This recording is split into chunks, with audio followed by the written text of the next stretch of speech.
With this video, we will help you understand the scale of the catastrophe in Ukraine. According to the Center for Countering Disinformation at the National Security and Defense Council of Ukraine, the occupiers have attacked civilian infrastructure 60 times more frequently than military infrastructure.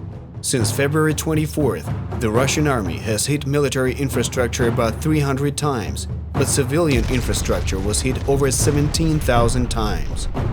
Over 17,000. Let this number sink in. It is 1.5 times as much as the total number of residential buildings in Kiev, home to about 3 million inhabitants. Over 6 million people left the country to flee Russian aggression, and about 7 million became internally displaced.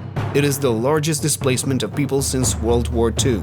There are still those who were forcibly deported to the aggressor country, Russia. Among them are 300,000 children whose future was stolen.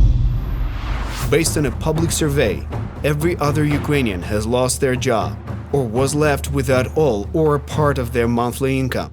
Even those not affected by war directly have to suffer from a shortage of funds and fight for survival. Inability to feed your family is a common reason to immigrate to another country. It is currently impossible to determine the full scale of Ukrainian territories contaminated by landmines during the war. But according to the Ukrainian Ministry of Foreign Affairs, about 300,000 square kilometers of Ukraine's territory are dangerous.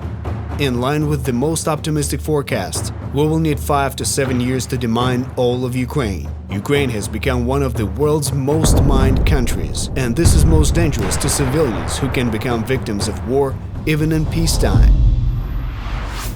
An essential resource, water, is in short supply in many regions of Ukraine. According to UNICEF, 6 million Ukrainians lack access to drinking water because of the war, and a lack of clean water necessary for sanitary reasons is felt by 13.6 million residents of Ukraine. The most alarming situations are in Mykolaiv, which hasn't had a centralized drinking water supply for a long time, and in occupied Mariupol, only 3% of the residents have access to water there.